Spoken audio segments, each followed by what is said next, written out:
Very good morning to all of you. कैसे हो future doctors? Hope you are doing very well. आपके अपने study destination बायोनिधि पर आपका बहुत बहुत स्वागत है एक बार फिर से। Don't forget to be part of the team. Right, Bionidhi आपके साथ है आपके नीट की जर्नी तक। हमने सेकंड चैप्टर स्टार्ट किया, बायोलॉजिकल क्लासिफिकेशन। उसमें कुछ बेसिक फीचर्स हमने पढ़े और आज उसी को कैरी फॉरवर्ड करेंगे।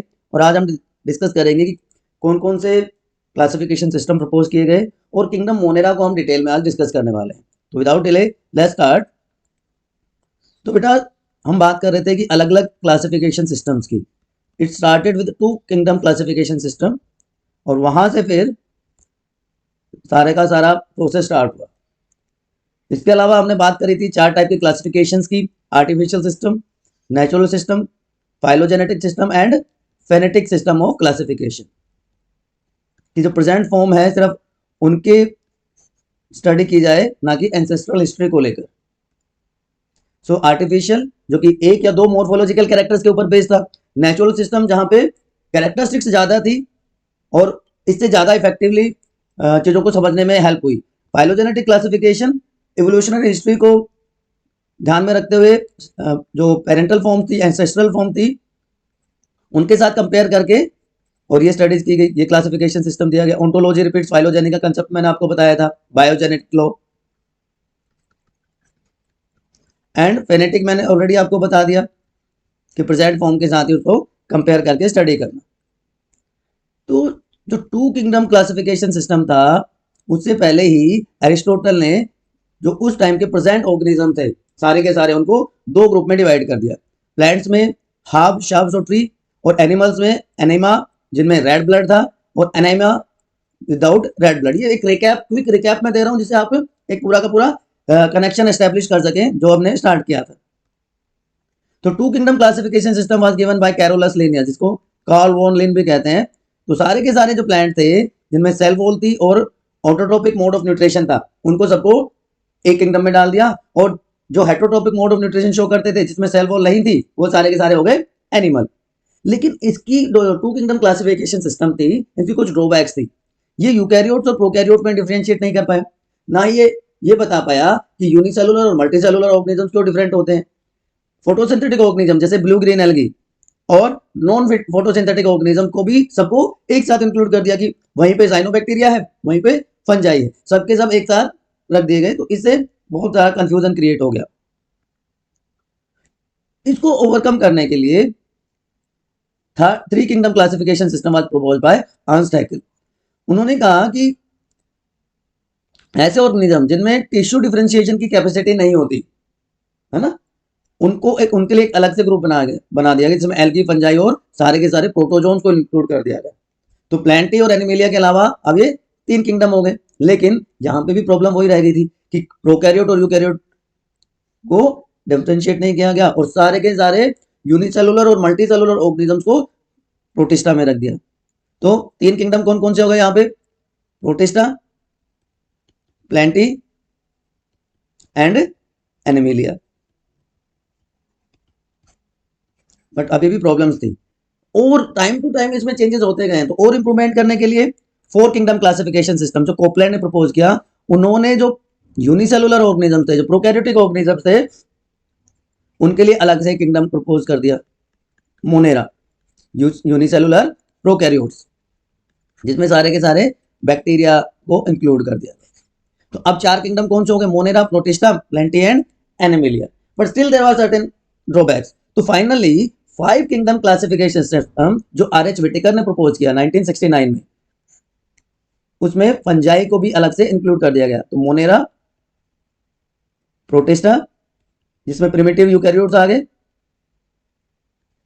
फंजाई जिसमें डिकम्पोजर्स आ गए, प्लांटी सारे autotrophic organisms and Animalia higher complex multicellular organisms. So this was 5 kingdom classification system which was proposed by R.H. Whittaker.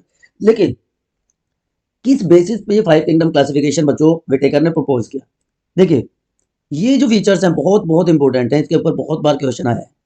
तो सबसे पहला जो फीचर था सेल की स्ट्रक्चर, कि जो ऑर्गेनाइजेशन है सेल का वो कैसा होता है, यूनिसेलुलर है, मल्टीसेलुलर है, तो सेलुलर ऑर्गेनाइजेशन।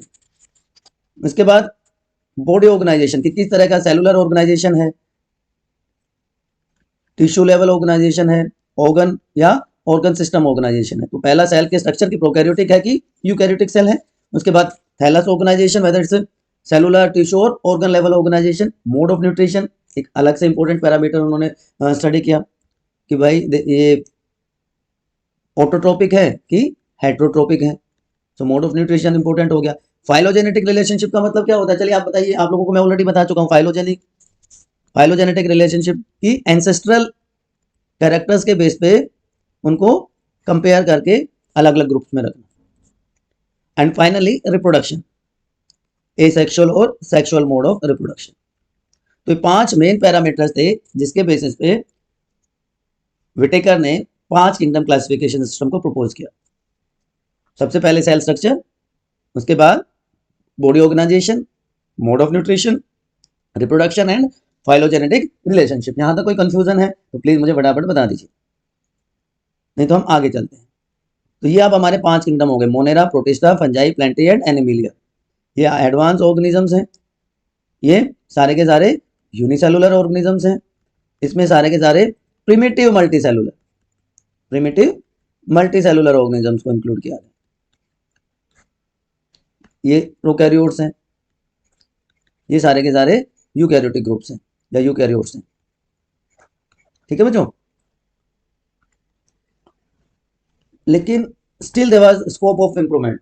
सो कार्ल वूज एक साइंटिस्ट हुए जिन्होंने 6 किंगडम क्लासिफिकेशन सिस्टम दिया, या उन्होंने कंसेप्ट दिया 3 डोमेन्स ऑफ लाइफ। उन्होंने मोनेरा को 2 ग्रुप में डिवाइड कर दिया, archaebacteria and you bacteria. Archaebacteria का मतलब प्रिमिटिव बैक्टीरिया, और बैक्टीरिया का मतलब ट्रू बैक्टीरिया या यू बैक्टीरिया। सो 6 किंगडम्स हो गए ना, आर्कीबैक्टीरिया, यू बैक्टीरिया एंड उसके बाद protista, fungi, plenty and Animalia. और 3 डोमेन्स कौन से हो गए, बैक्टीरिया, आर्किया एंड यूकैरियोटा या यूकैरिया। यूकैरिया में सारे आ गए, सारे यूकैरियोटिक ऑर्गेनिजम्स आ गए। और बैक्टीरिया, आर्कीबैक्टीरिया को 2 अलग अलग ग्रुप में डिवाइड कर दिया। So there are now 6 kingdoms और 3 डोमेन्स ऑफ लाइफ।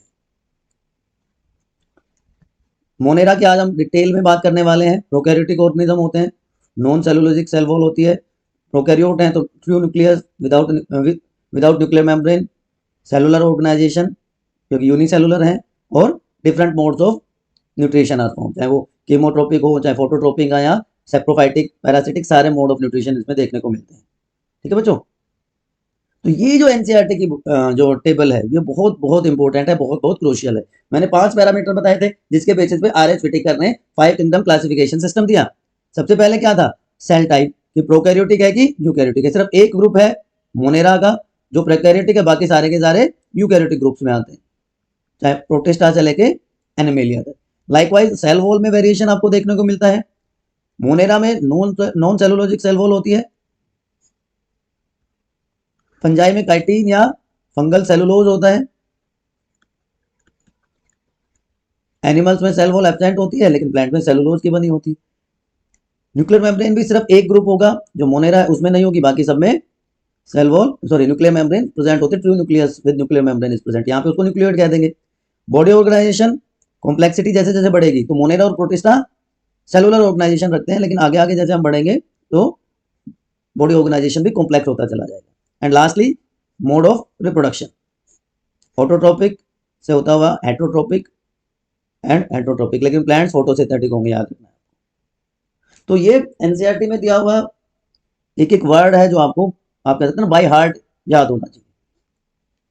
ठीक है, अब why Whittaker was more successful as compared to other classification system की जो कोपलैंड ने दिया, हाइसेकल ने दिया या अरिस्टोटल ने 2 किंगडम क्लासिफिकेशन, लिनियस ने 2 किंगडम क्लासिफिकेशन सिस्टम दिया, उन सबसे ये बेटर क्यों था कि जो पहले के क्लासिफिकेशन सिस्टम थे बच्चों, उसमें सारे के सारे ये ऑर्गेनिज्म, चाहे वो बैक्टीरिया थे, चाहे वो साइनोबैक्टीरिया थे, फंजाई थे, फंज और जिम्नोस्पर्म, वो सबको प्लांट में रख दिया।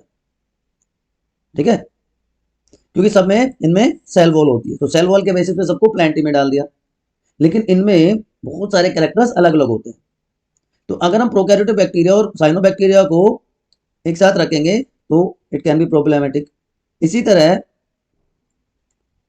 जो यूनिसेलुलर ऑर्गेनिजम्स थे जैसे क्लेमाइडोमोनास और मल्टीसेलुलर ऑर्गेनिज्म थे, उनको एक साथ रख दिया। हेटरोट्रोपिक ऑर्गेनिज्म जैसे फंजाई और ग्रीन प्लांट्स जो कि ऑटोट्रोपिक होते हैं, उनको सबको एक साथ रख दिया था। फंजाई में सेलुलोजिक या काइटिन की सेल वॉल बनी होती है, जबकि जो ग्रीन प्लांट्स है उसमें सेलुलोज की सेल वॉल बनी होती है। तो ये एक मेजर डिफरेंस था। तो इसलिए जब ये सारे कैरेक्टरिस्टिक्स को कंसिडर किया गया तो फंजाई के लिए अलग से किंगडम बना दिया गया। सारे के सारे प्रोकैरियोटिक ऑर्गेनिज्म को मोनेरा में रख दिया गया, सारे के सारे यूनिसेलुलर या प्रिमिटिव या अर्लियर यूकैरियोट्स को प्रोटिस्टा में रख दिया गया। तो ये लाइन बहुत बहुत बहुत इंपॉर्टेंट है, बहुत इंपॉर्टेंट है। इसके ऊपर क्वेश्चन पूछे गए हैं, बहुत बार क्वेश्चन पूछे गए हैं। तो किंगडम प्रोटिस्टा में क्लेमाइडोमोनास क्लोरेला जो कि पहले एल्गी में रखे गए थे प्लांट के साथ, क्योंकि दोनों में सेल वॉल होती है, को पैरामीशियन और अमीबा के साथ रखा गया। ये पहले थे एनिमल किंगडम में। तो देखिए डिफरेंस समझिए कि क्लेमाइडोमोनास और क्लोरेला पहले सारे के सारे थे, दोनों के दोनों थे प्लांटी में, क्योंकि इनमें क्या होती है, सेल वॉल होती है। दूसरी तरफ अमीबा और पैरामीशियन, ये दोनों पहले ही रखे गए थे किसमें, एनिमल्स में, क्योंकि इनमें सेल वॉल नहीं होती। लेकिन अब amoeba, paramecium, chlamydomonas and chlorella, इन सब को प्रोटिस्टा में जगह मिल गई, क्योंकि ये प्रिमिटिव यूकैरियोटिक ऑर्गेनिजम्स होते हैं या यूनिसेलुलर यूकैरियोट्स होते हैं। ठीक है ना। तो ये अर्लियर बेनिफिट्स थे। इसीलिए ऐसा कहा जाता है कि क्लासिफिकेशन सिस्टम चेंज होते रहते हैं टाइम एंड पीरियड के साथ साथ, जो चेंजेस आज हो रहे हैं फ्यूचर में भी हो सकते हैं, क्योंकि अडेप्टेशंस आती हैं ऑर्गेनिजम्स में, ज़्यादा बेटर अंडरस्टैंडिंग होती है ऑर्गेनिजम्स की, इवोल्यूशनरी रिलेशनशिप बेटर डेवलप हो जाते हैं। तो इसी वजह से जो क्लासिफिकेशन सिस्टम्स हैं चेंज होते रहे over the period of time. अब हम बात करते हैं बच्चों किंगडम मोनेरा की, जिसको दो ग्रुप में हम स्टडी करेंगे, दो पार्ट में हम स्टडी करेंगे। आर्की बैक्टीरिया जिनको हम एंशिएंट बैक्टीरिया भी कहते हैं, एंड यू बैक्टीरिया जो ट्रू बैक्टीरिया होते हैं, या जिनको हम ब्लू ग्रीन एल्गी भी कहते हैं। एंड कार्ल वूस ने इनको दो अलग अलग किंगडम में या ग्रुप में रखा, बैक्टीरिया एंड आर्की बैक्टीरिया, है ना। तो किंगडम मोनेरा की अब बात करते हैं, एक एक पॉइंट इसका डिस्कस करें। तो 5 किंगडम क्लासिफिकेशन सिस्टम के बेसिस पे हम चल रहे हैं। तो पहला मोनेरा है, फिर protista, fungi, plant and animal, एक एक करके हम सारे के सारे डिस्कस करने वाले हैं। तो बेसिक चीजों से स्टार्ट करते हैं। सबसे पहले कैरेक्टरिस्टिक्स ऑफ किंगडम मोनेरा। बेटा एक बात तो आप गार्ड बांध लीजिए, एक वर्ड तो आपको इसमें याद रखना ही रखना है, ये प्रोकैरियोट्स है। ठीक है। दूसरी इंपॉर्टेंट बात, bacteria are sole member of kingdom Monera. सिर्फ बैक्टीरिया ही बैक्टीरिया आपको इसमें डिस्कस करने, स्टडी करने। So bacteria are sole member of kingdom Monera. Most abundant micro organisms होते हैं, अकर एवरीवेयर, ओमनी प्रेजेंट जिसको कहते हैं ना, दे आर ओमनी प्रेजेंट। जब अभी क्लासिफिकेशन पढ़ेंगे तो आपको पता चलेगा। तो हिंदी में, संस्कृत में एक लाइन है, यत्र तत्र सर्वत्र, यत्र तत्र सर्वत्र प्रेजेंट होते हैं हर जगह। आप नाम लो, हॉट स्प्रिंग्स में, थर्मल वेंट में, मार्शी एरियाज में, हाई सैलिनिटी एरिया में, हर जगह बैक्टीरिया आपको देखने को मिलेगा। तो हॉट वाटर स्प्रिंग हो, बहुत हाई टेम्परेचर हो डेजर्ट का, स्नो में, deep ocean, everywhere they are found. ठीक है। दूसरी इंपॉर्टेंट बात कि शेप के बेस पे मोनेरा को अलग, या बैक्टीरिया को अलग अलग ग्रुप में डिवाइड किया गया। बेसिलाई, अगर ये रोड शेप होते हैं तो इनको क्या कहते हैं, बेसिलस या बेसिलाई। क्लोस्ट्रीडियम टिटेनी, याद रखना है आपको, ये बहुत इंपॉर्टेंट है, क्लोस्ट्रीडियम टिटेनी, जिससे टेटनस हो जाता है, लोक जो भी जिसको कहते हैं। स्पाइरुलम, स्पाइरल शेप्ड होते हैं। हेलियोबैक्टीरियम पाइलोरी जो कि पेप्टिक अल्सर कोज कर देता है। विब्रियो कोलेरी कोमा लाइक, जिसे कोलेरा होता है। कोकाई स्फेरिकल फॉर्म्स होती हैं, ये वाली स्फेरिकल फॉर्म्स होती हैं, उनको कोकाई कहा जाता है। स्ट्रेप्टोकोकस न्यूमोनी जो निमोनिया कोज करता है। देखो 4 पॉजिटिव ऑर्गेनिज्म भी पता चल गया आपको जो डिजीज कोजिंग है। अच्छा एक चीज और होती है इसमें, अगर ये ग्रुप में हो, जैसे 2 एक साथ हो, तो क्या हो जाएगा, डिप्लोकोकस, है ना। और अगर ये चेन बना दें, इस तरह से एक लंबी सी चेन बना दें तो क्या हो जाएगा, स्ट्रेप्टोकोकस। ठीक, तो डिपेंड करेगा कि किस लेंथ में किस नंबर में ये प्रेजेंट होते हैं। इरेगुलर हो तो स्टेफाइलोकोकस कह देंगे। अब देखिए एक और इम्पोर्टेंट चीज आपको बताता हूं कि व्हाट यू से मोबिलिटी इन बैक्टीरिया, मोटिलिटी जिसको आप कह सकते हैं, मोटिलिटी इन बैक्टीरिया। तो जो मूवमेंट होता है ना बैक्टीरियल सेल्स में, मूवमेंट जो होता है वो हो सकता है बेटा फ्लैजिला की हेल्प से। किसकी वजह से होता है, फ्लैजिला की। मोटाइल भी होते हैं और नॉन मोटाइल भी होते हैं, तो फ्लैजिला की हेल्प से इसमें मूवमेंट होता है। तो अगर फ्लैजिला है एब्सेंट तो उसको कहेंगे एट्राइकस। क्या कहेंगे, एट्राइकस, कि ये बैक्टीरिया है इसमें कोई फ्लैजिला नहीं है तो ये हो गया एट्राइकस। एग्जाम्पल इसका मैं आपके लिए लिख देता हूँ, micrococcus. Micrococcus is without flagella, याद रहेगा। दूसरा हम एग्जाम्पल ले लेते हैं, नाम से आपको आइडिया आ जाएगा, मोनोट्राइकस। मोनोट्राइकस का मतलब क्या हो गया, single flagella is present, single flagella है तो क्या हो गया, मोनोट्राइकस। विब्रियो इसका एग्जाम्पल हो गया, विब्रियो। एम्फीट्राइकस, एम्फी का मतलब डबल होता है, एम्फीट्राइकस तो दोनों तरफ फ्लैजिला प्रेजेंट होगा तो एम्फीट्राइकस हो गया।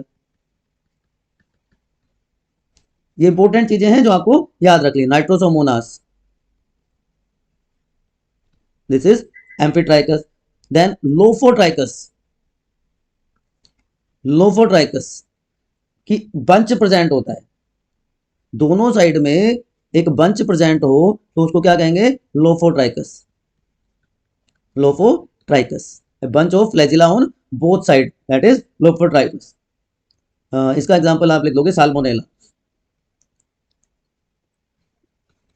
Sorry salmonella, salmonella typhi. Cephalotrichous, कि अगर ये बंच सिर्फ एक साइड में हो वो क्या हो जाएगा, सिफेलोट्राइकस। एंड लास्टली पेरिट्राइकस, की जो फ्लैजिला है they are present all over the body, peritrichous. Peritrichous flagella present all over the body. Salmonella typhi इसका एग्जांपल हो जाएगा, साल्मोनेला टाइफी। तो अगर मोटाइल है बैक्टीरिया तो मोटिलिटी होती है with the help of flagella, and these are different types of flagella found in different bacterias. ठीक है, clear to everyone. So monotrichous से, सॉरी एट्राइकस से लेके monotrichous, amphitrichous, lophotrichous, cephalotrichous and peritrichous. Clear to everyone, याद रहेगा मेरे बच्चों, पक्का। तो देखिए ये तीन वर्ड और इंपॉर्टेंट याद रखने हैं कि बॉडी ऑर्गेनाइजेशन, अगर कैरेक्टरिस्टिक्स की बात करें, हम बैक्टीरियल सेल की कैरेक्टरिस्टिक्स की बात करें, फीचर्स की बात करें, तो सबसे पहला जो कैरेक्टरिस्टिक आता है दैट इज सेल वॉल। तो सेल वॉल किसकी बनी होती है बैक्टीरिया की, पेप्टिडोग्लाइकन, पेप्टिडोग्लाइकन की सेल वॉल है बच्चों इसमें। ठीक है, या म्यूरिन भी लिखा हो सकता है, म्यूरिन। उसके बाद सेल वॉल के बाद क्या आता है, सेल मेम्ब्रेन, सीएम या पीएम, प्लाज्मा मेम्ब्रेन जिसको आप कहते हैं। तो सेल मेम्ब्रेन जो है वो किसकी बनी होती है, लाइपोप्रोटीन, लिपिड प्लस प्रोटीन। तो लाइपोप्रोटीन की सेल मेम्ब्रेन बनी होती है, जैसा कि यूकैरियोट्स में भी सेम होता है, प्रोकैरियोट्स में भी सेम होता है। ठीक है, लेकिन अब सेल वॉल और सेल मेम्ब्रेन के बीच में स्पेस होता है, यहाँ पे ये सेल मेम्ब्रेन और दूसरा सेल वॉल, सेल वॉल और सेल मेम्ब्रेन के बीच में बच्चों यहाँ पे होता है स्पेस, जिसको कहते हैं पेरीप्लाज्मिक स्पेस। क्यों ये इंपॉर्टेंट है, this is known as periplasmic space, बहुत इंपॉर्टेंट है। Periplasmic space is analogous to lysosome of eukaryotic cell, analogous to lysosome. Lysosome क्या करता है, डाइजेस्टिव बैग है ना, तो यहाँ पे भी डाइजेशन के लिए सारी मशीनरी प्रेजेंट होती है पेरीप्लाज्मिक स्पेस में, एंजाइम्स प्रेजेंट होंगे, इसलिए it is similar to, it is analogous to lysosome of eukaryotic cell. तीसरी इंपॉर्टेंट स्ट्रक्चर जो यहाँ पे प्रेजेंट होगी दैट इज साइटोप्लाज्म। अब यहाँ पे मेम्ब्रेन बाउंड सेल ऑर्गेनेलीज नहीं होते, यहाँ पे ट्रू न्यूक्लियस नहीं होता, न्यूक्लियस विदाउट न्यूक्लियर मेम्ब्रेन, तो उसको न्यूक्लियोइड भी कहते हैं, उसको गोनोपोर भी कहा जाता है। It is also known as what you say incipient nucleus, ना कोई एंडोप्लाज्मिक रेटिकुलम, ना कोई गोल्गी बॉडी, ना कोई माइटोकॉन्ड्रिया, कुछ भी नहीं प्रेजेंट होता। एंड इन प्रोकैरियोटिक सेल एक और इंपॉर्टेंट चीज मैं बता देता हूँ, प्रोकैरियोटिक सेल में 70s type of ribosomes form, 70s type of ribosomes are form. तो ये कुछ बेसिक कैरेक्टरिस्टिक्स होते हैं एक बैक्टीरियल सेल के, एक प्रोकैरियोटिक सेल के, याद रहेगा आप लोगों को। चले आगे, यहां तक कोई कंफ्यूजन है बच्चों किसी को? कोई समस्या नहीं है? पक्का? चलिए बहुत अच्छी बात है। अब दो ग्रुप्स हैं, Archie bacteria and you bacteria. तो सबसे पहले हम बात करते हैं आर्की बैक्टीरिया की, प्रिमिटिव बैक्टीरिया भी जिनको कहा जाता है। So it is a group of ancient bacteria, group of primitive bacteria. Archie का मतलब ही होता है primitive. Okay, so group of primitive bacteria is Archie bacteria. यहाँ पे कोई कंफ्यूजन है तो आप एक बार बता दीजिए मुझे। हमारे प्लेनेट पे जो सबसे पहले इवोल्व हुए और अभी भी प्रेजेंट हैं ये वो हैं, तो हमको इनको हम ओल्डेस्ट लिविंग फोसिल्स कह सकते हैं। They are oldest living fossils. Living fossil है कि सबसे पहले पैदा हुए और आज भी प्रेजेंट है, आज भी देखने को मिलते हैं, राइट। अब इनको आर्की बैक्टीरिया को ऑब्लिगेट अनाएरोब्स कहते हैं।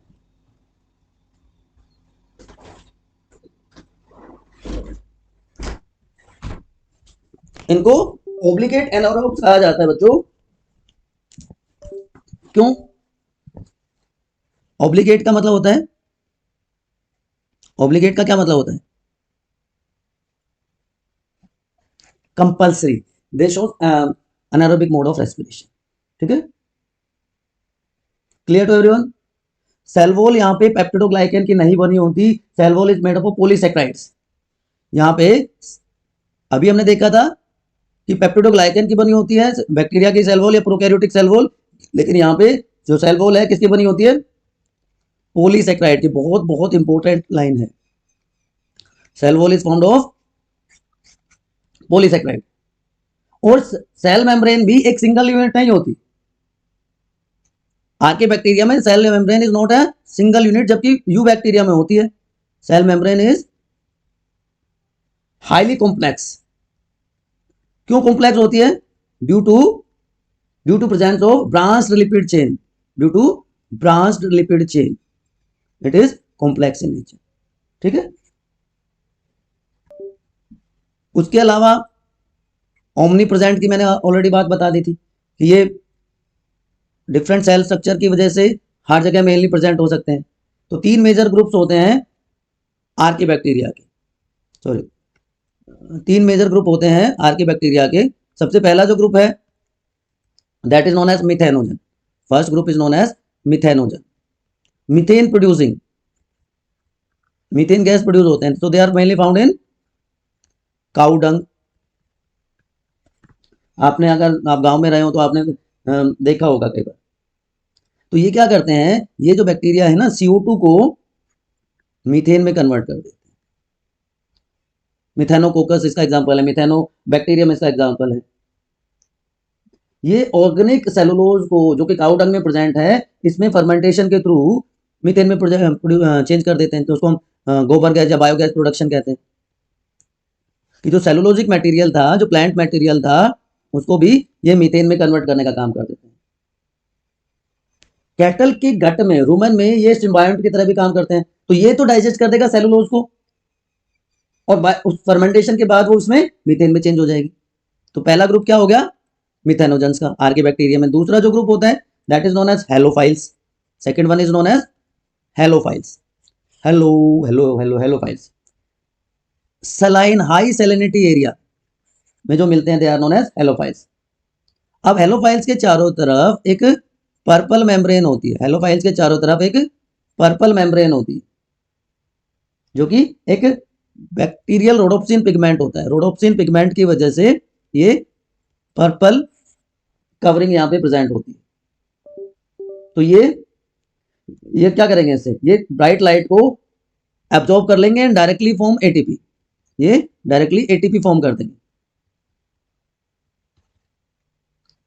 ठीक है, ये फूड प्रिपेयर नहीं करते, कोई कार्बोहाइड्रेट नहीं बनाते जैसे यू बैक्टीरिया करते हैं। ये डायरेक्टली अपना एटीपी की सिंथेसिस कर लेते हैं due to presence of this rhodopsin pigment जो कि पर्पल कलर का होता है। एंड थर्ड ग्रुप इज बच्चों थर्मो एसिडोफाइल्स।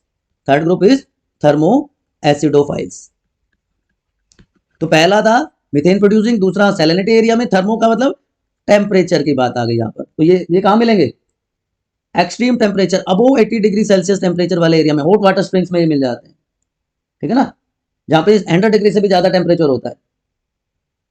एक और होते हैं बैरोफिलिक प्रोकैरियोट्स। बैरोफिलिक प्रोकैरियोट्स ये क्या होते हैं? बैरो बैरो जब प्रेशर की बात होती है ना, तो डीप मैराइन सेडिमेंट्स में जो ग्रो कर सके, डीप मैराइन सेडिमेंट्स में जो सरवाइव कर सके, वो क्या कहलाएंगे? बैसोफिलिक प्रोकैरियोट्स, ठीक है। तो ये बात हो गई हमारे प्रिमिटिव बैक्टीरिया की, आर्की बैक्टीरिया की। कोई कंफ्यूजन है, कोई समस्या है, कोई प्रॉब्लम है तो प्लीज एक बार फटाफट मुझे बता दीजिए। अगर नहीं है तो फिर हम आगे चलते हैं। पक्का कोई समस्या नहीं है? पक्का? उसके बाद किसकी बात करेंगे हम? उसके बाद हम बेटा एक स्मॉलर ग्रुप की और बात करेंगे, उसके बाद हम चलेंगे यू बैक्टीरिया की तरफ। अब हम बात करते हैं एक और छोटे से ग्रुप की, which is known as mycoplasma. Mycoplasma, rickettsia, mycoplasma, ये और कुछ इंपॉर्टेंट बैक्टीरियल ग्रुप्स हैं। तो ये ऐसा बैक्टीरिया जो विदाउट सेल वॉल हो, वो क्या कहलाएगा? वो क्या कहलाएगा? Mycoplasma, without cell wall. Commonly इनको कहा जाता है PPLO. Commonly they are known as PPLO. PPLO, pleuro pneumonia like organisms. PPLO, pleuro pneumonia like organisms. और molecules, smallest free living prokaryotes. Smallest free living prokaryotes होते हैं। Mycoplasma gallisepticum, mycoplasma gallisepticum is one of the smallest cell. Mycoplasma gallisepticum. Novak ने concept दिया था सबसे पहले, अगर scientist की बात करूं तो नोवैक ने दिया था। प्लूरो न्यूमोनिया लाइक ऑर्गेनिजम्स के लिए वर्ड उन्होंने यूज किया था। तो ये यूनिसेलुलर है, प्रोकैरियोटिक है, स्मॉलेस्ट है। लेकिन यहां पे देखिए इनकी जो सेल मेम्ब्रेन है ना, cell membrane is tri layer, 3 layered cell membrane है ना, interesting.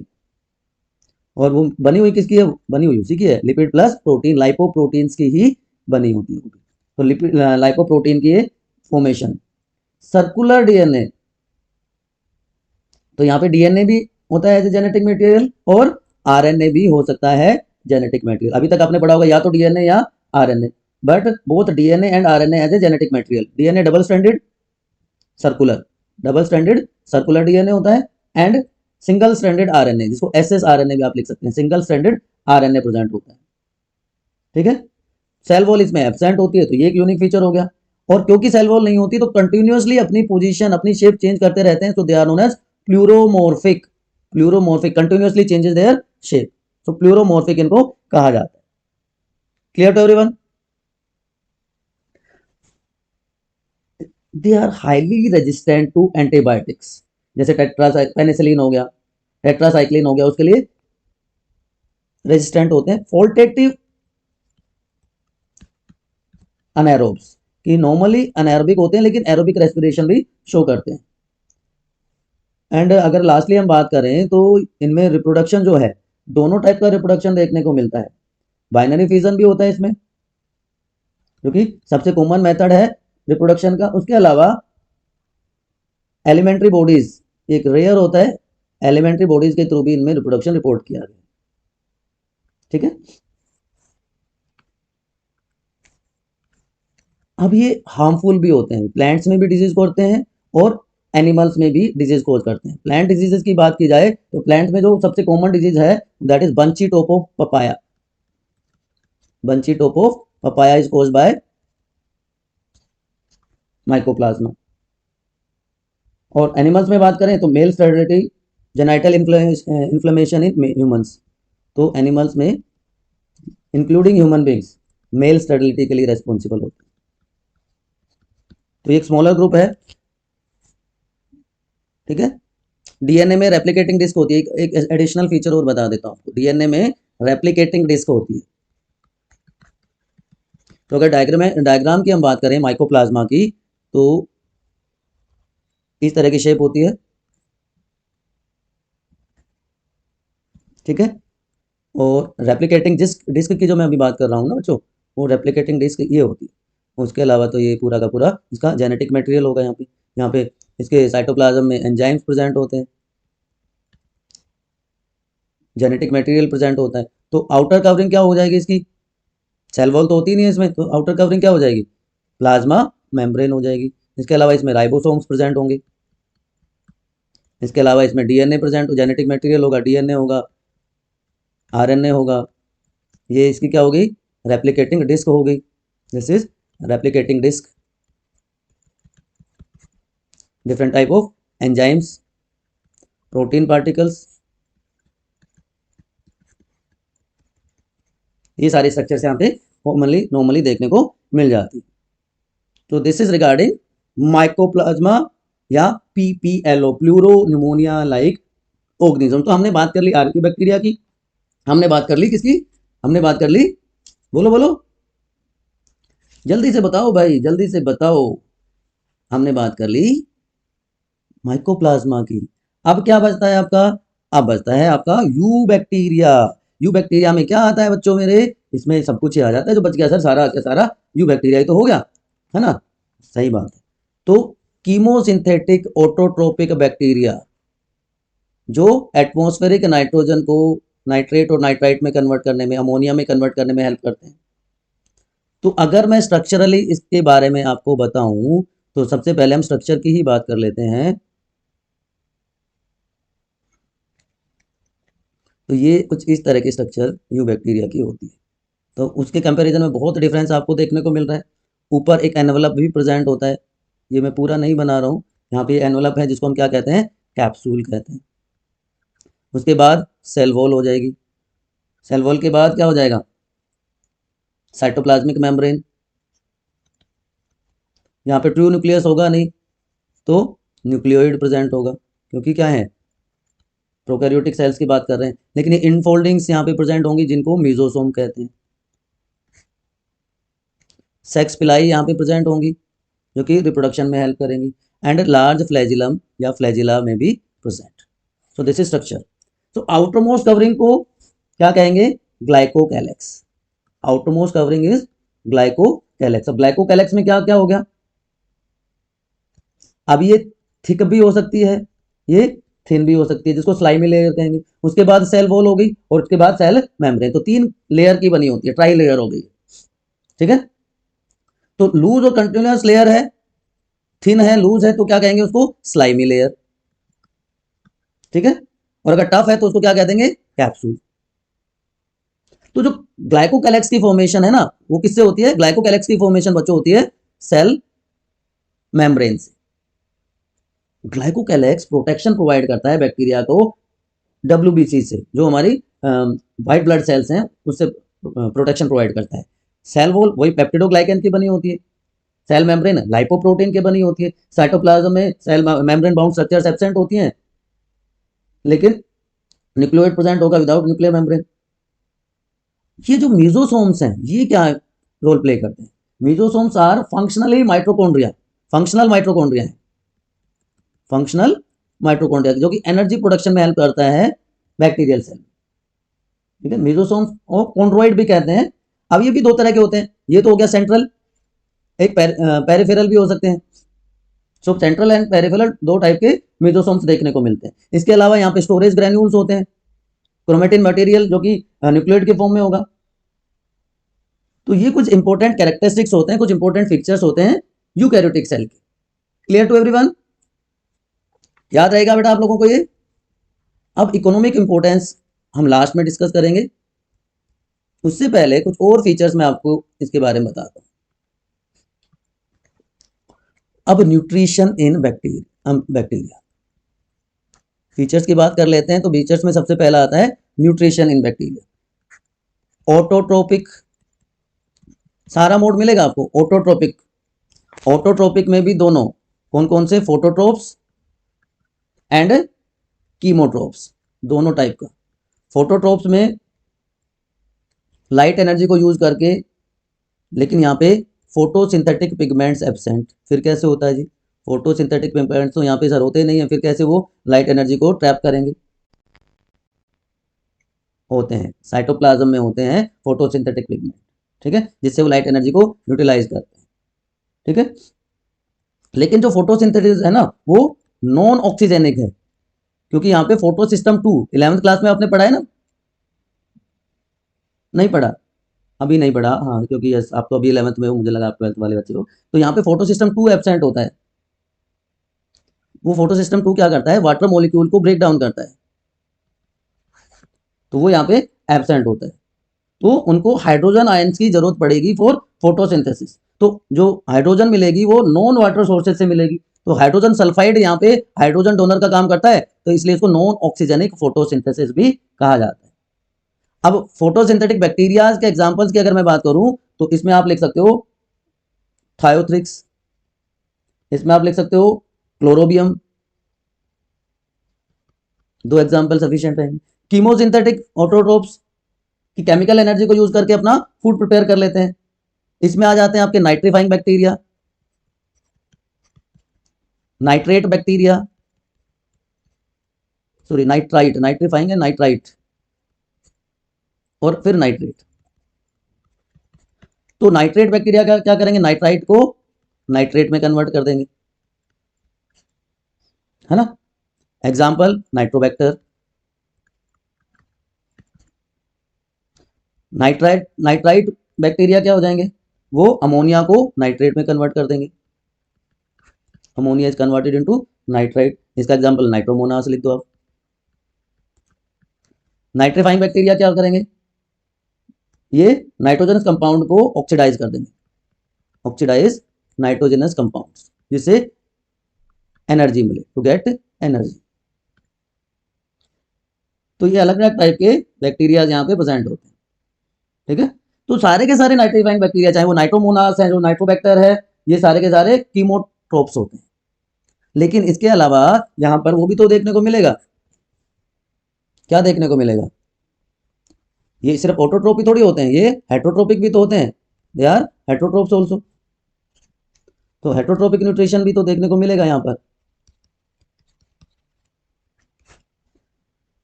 Mostly bacteria are heterotrophic organisms.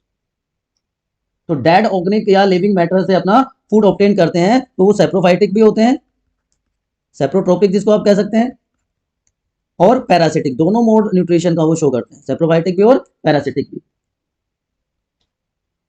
कुछ बैक्टीरिया सिम्बायोटिक एसोसिएशन शो करेंगे,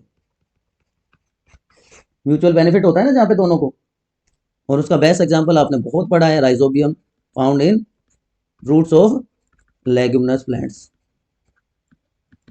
सो as you can see diverse type का न्यूट्रिशन यहाँ पे देखने को मिलता है। फोटोट्रोपिक भी हो सकते हैं उसमें, ऑटोट्रोपिक में, और कीमोट्रोपिक भी। इसके अलावा हेटरोट्रोपिक में जो मोड होता है न्यूट्रिशन का, डेड ऑर्गेनिक मैटर पे डिपेंड करते हैं, सेप्रोफाइटिक हो सकते हैं और पैरासिटिक फॉर्म। देन हम बात करते हैं न्यूट्रिशन के बाद किसकी बात करोगे, न्यूट्रिशन के बाद आप बात करोगे respiration, mode of respiration in bacteria. Aerobic भी होंगे और अनएरोबिक भी, डाइवर्स फॉर्म्स है ना बेटा, दोनों फॉर्म, दोनों तरह की चीजें मिलेंगी। तो एरोबिक रेस्पिरेशन की ऑक्सीजन की प्रेजेंस में भी और ऑक्सीजन की एब्सेंस में भी, दोनों mode of nutrition sorry respiration आपको यहाँ पे देखने को मिल जाएंगे, aerobic as well as anaerobic. अब यहाँ पे दो वर्ड और, ऑब्लिगेट एरोबिक और फॉल्टेटिव एरोबिक। ऑब्लिगेट का मतलब तो होता है कंपल्सरी, कि करना ही है, ठीक है ना, कि कंप्लीटली एरोबिक है, इनके पास कोई दूसरा ऑप्शन नहीं है, अगर ऑक्सीजन नहीं होगी तो इनकी डेथ हो जाएगी, एजोबैक्टर। और फोर्टेटिव में ये कहते हैं ना मौका परस्त होते हैं, कि ऑक्सीजन है तो एरोबिक रेस्पिरेशन, ऑक्सीजन नहीं है तो अपना दूसरा ठिकाना ढूंढ लेंगे। क्लोस्ट्रिडियम टिटेनी, क्लोस्ट्रिडियम टिटेनी में देखने को मिलता है। ऑक्सीजन जो है वो इनहिबिटरी इफेक्ट दिखाती है अनाएरोबिक ऑर्गेनिजम्स में, inhibitory effect in anaerobic anaerobic organisms, anaerobic bacteria. इसमें भी वही ऑब्लिगेट एंड फोल्टेटिव दोनों टाइप होंगे। ऑब्लिगेट कंपल्सरी है जी, आपको तो लेना ही लेना है, क्लोस्ट्रिडियम बोटुलिनम, इसका एग्जाम्पल है। क्वालिटेटिव में क्या आ जाएगा कि कंडीशनल है, अगर ऑक्सीजन नहीं है तो काम चल रहा है, और ऑक्सीजन मिल गई तो हो जाएगा। एसिडोबैक्टर एसिटी।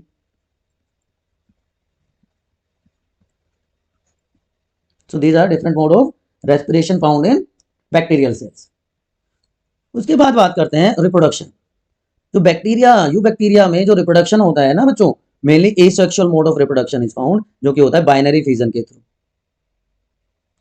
जब फेवरेबल कंडीशन होंगी तो सबसे पहले डीएनए का रेप्लिकेशन होगा ड्यूरिंग फेवरेबल कंडीशन, एंड उसके बाद दो डॉटर सेल्स में ये डिवाइड हो जाएगी, साइटोप्लाज्म का फॉर्मेशन हो जाएगी bye formation of transfer septum.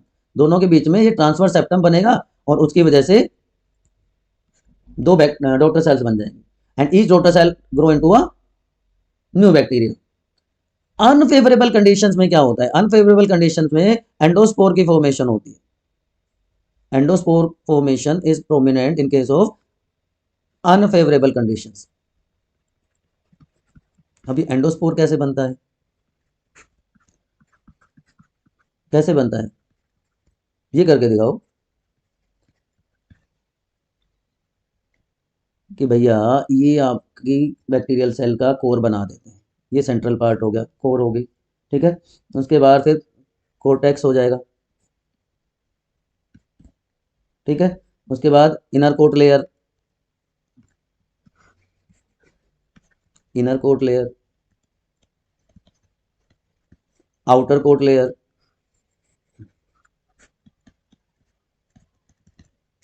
और बाद में सबसे पहले सबसे बाहर जो होगा, वो जो सबसे बाहर की लेयर होगी ना, उसको कहेंगे एक्सोस्पोरियम लेयर, एक्सोस्पोर की लेयर।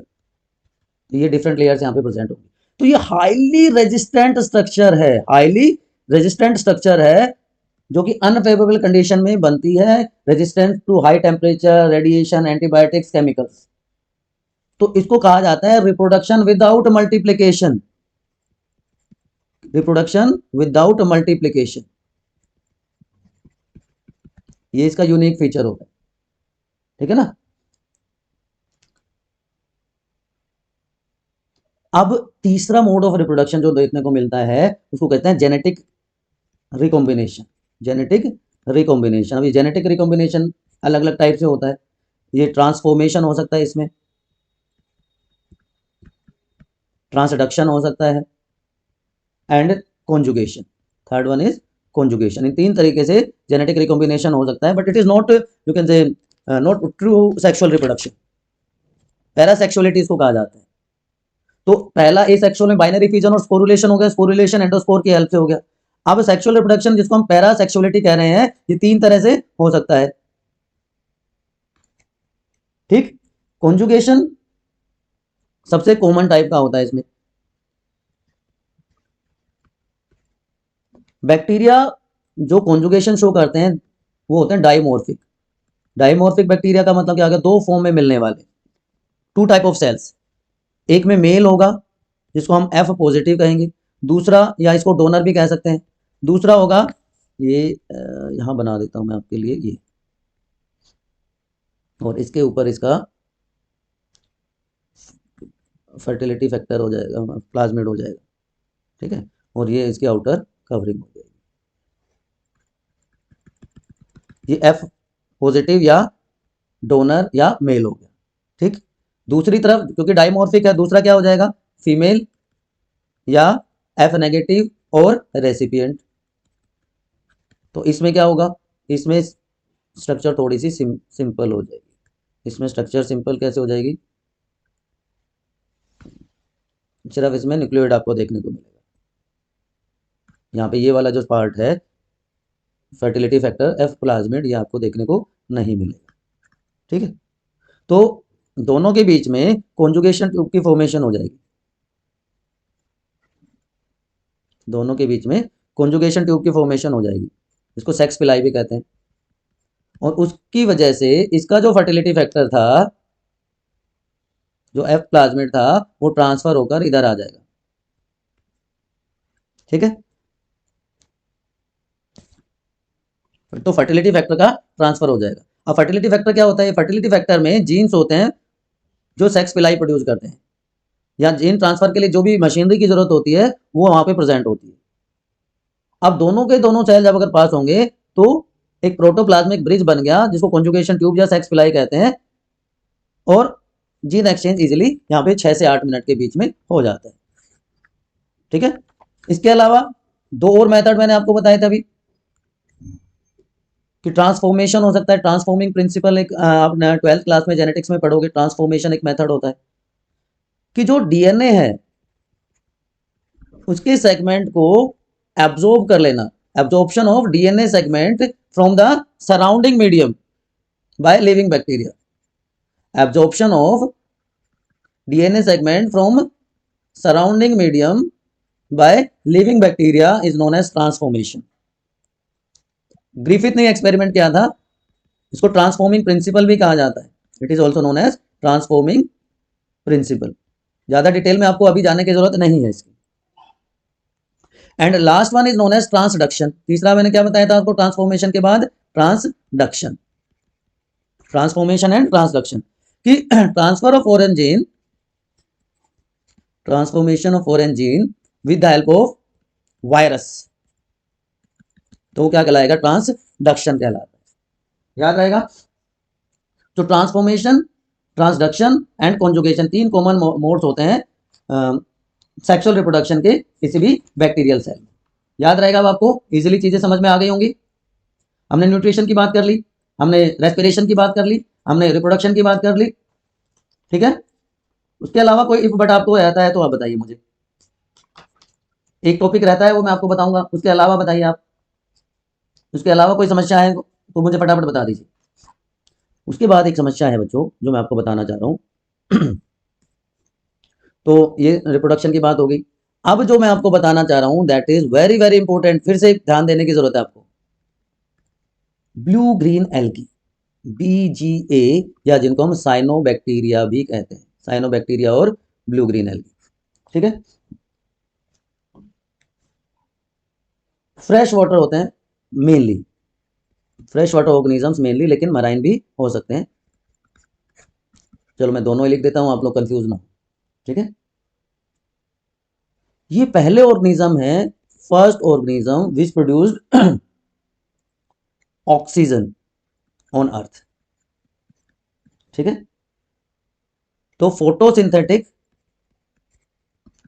ऑक्सीजेनिक और क्या है? प्रोकैरियोट्स। फोटोसिंथेटिक ऑक्सीजेनिक प्रोकैरियोट्स कौन है? साइनोबैक्टीरिया या ब्लू ग्रीन एल्गी। अब इसमें क्लोरोफिल ए भी हो सकता है, सी भी हो सकता है, कैरोटीनॉइड्स होते हैं, फाइकोरेथ्रिन होते हैं। अब ये ब्लू ग्रीन कलर के क्यों होते हैं? They are blue green in colour. Blue green colour is due to presence of these pigments,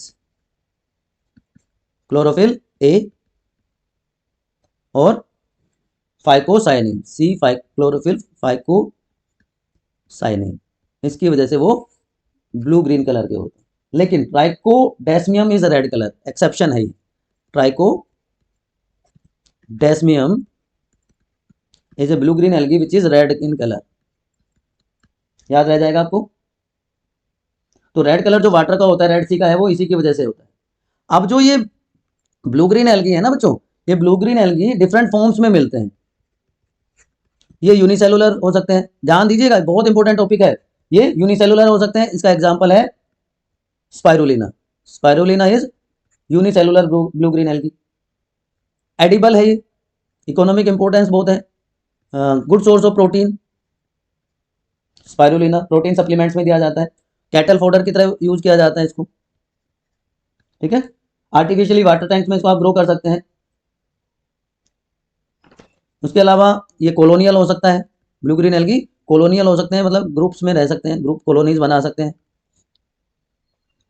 anabaena का एग्जांपल आपने देखा होगा, इस तरह से कॉलोनीज बना लेते हैं। तो कॉलोनियल का एग्जांपल क्या हो गया? एनाबीना। फिलामेंटस भी हो सकते हैं ये,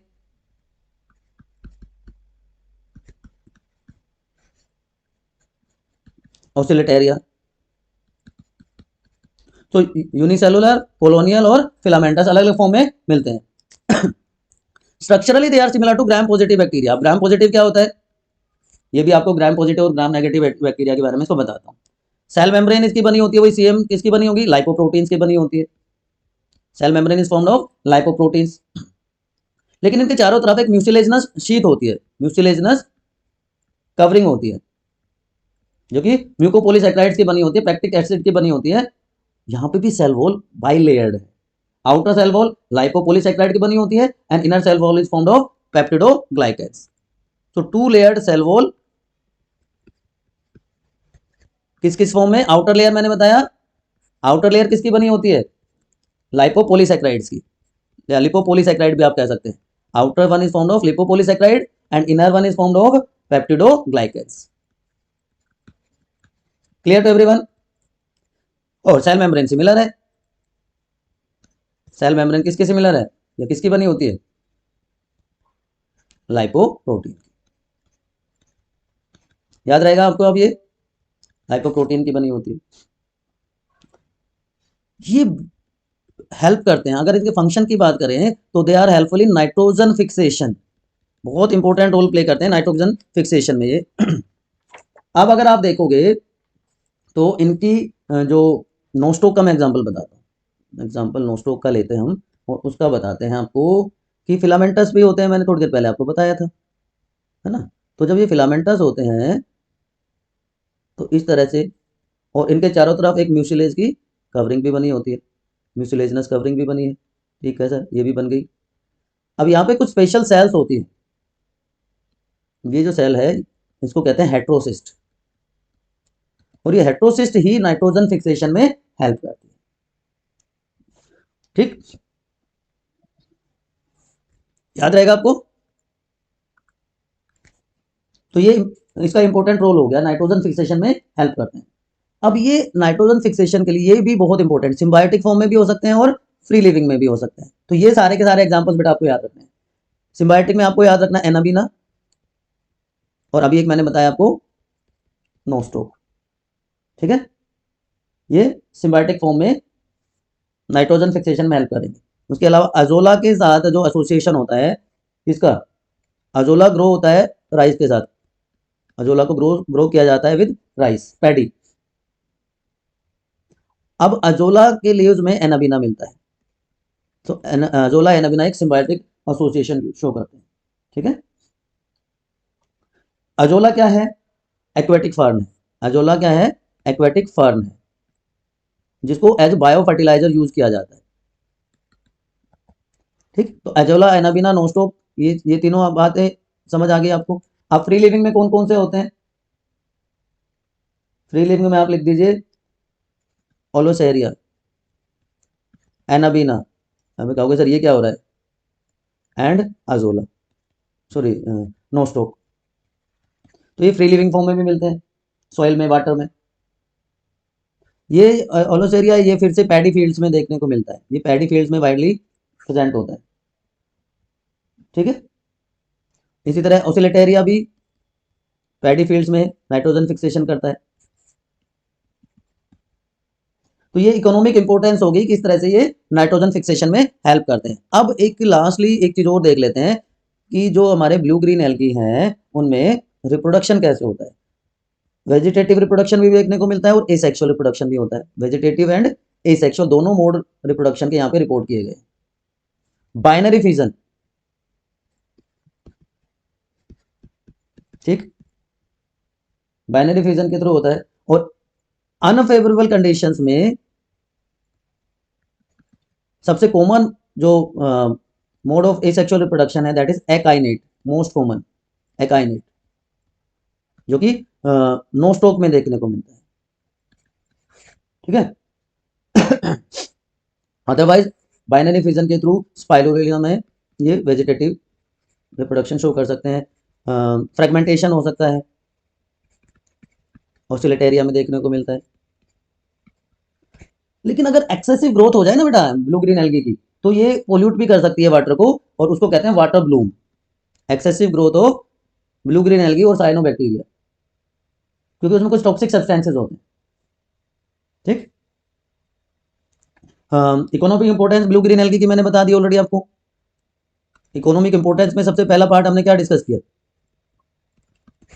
इकोनॉमिक इंपोर्टेंस में सबसे इंपॉर्टेंट पॉइंट था कि भाई ये नाइट्रोजन फिक्सेशन में हेल्प करते हैं एटोसिस्ट की हेल्प से, फर्टिलिटी इंप्रूव करते हैं सोइल की, है ना। उसके अलावा कुछ blue green algae toxin secrete करते हैं, टॉक्सिन रिलीज करते हैं अपनी बॉडी से, जो कि मॉस्किटो लार्वा को किल करता है। तो मॉस्किटो को कंट्रोल करने में भी इनका रोल हो गया। ग्रीन मैन्योर की तरह यूज किया जाता है इनको, एनाबिना और स्पाइरुलिना मैंने बताया। तो this is economic importance of blue green algae. लेकिन वाटर ब्लूम कोज करते हैं और एक्सेस में हो जाए तो ये दूसरे ऑर्गेनिजम्स के लिए नुकसान भी कर सकते हैं। तो ये harmful you can say role हो गया हमारे बैक्टीरियल सेल्स का। ठीक। अब इकोनॉमिक इंपोर्टेंस की अगर मैं बात करूं, economic importance of bacterial cell, लेकिन उससे पहले मैंने आपको एक चीज और याद दिलाई थी, एक चीज और चीज मैंने कहा था कि मैं आपको बताऊंगा। बताओ फटाफट कमेंट सेक्शन में मैंने क्या कहा था, क्या बताऊंगा? किसी बच्चे को याद है तो फटाफट बताओ मैंने क्या कहा था। मैंने कहा था मैं ग्राम पॉजिटिव और ग्राम नेगेटिव बैक्टीरिया के बारे में आपको बताऊंगा, है ना। ग्राम positive and gram negative bacteria. Christian ग्राम एक साइंटिस्ट थे, उन्होंने मेथड डेवलप किया। तो ऐसे बैक्टीरिया जिसकी सेल वॉल हो स्मूथ, ठीक है, म्यूरिन की बनी हो और मीजोसोम्स प्रोमिनेंट हो, mesosomes are prominent and single layered हो cell wall smooth and single layered, और कर दीजिए single layered smooth cell wall and which can retain purple colour even after washing with alcohol, even after washing with alcohol। तो क्या कहलाते हैं? ग्राम positive bacteria. जबकि जबकि बच्चों मेरे अगर सेल वॉल कैसी है, बाइलेयर्ड है, टू लेयर्ड सेल वॉल है, murein content is 10 to 20% only, यहाँ पे 70 to 80% होता है, ठीक है। वेवी वॉल होती है, cell wall is wavy, mesosomes less prominent and do not retain purple colour of stand,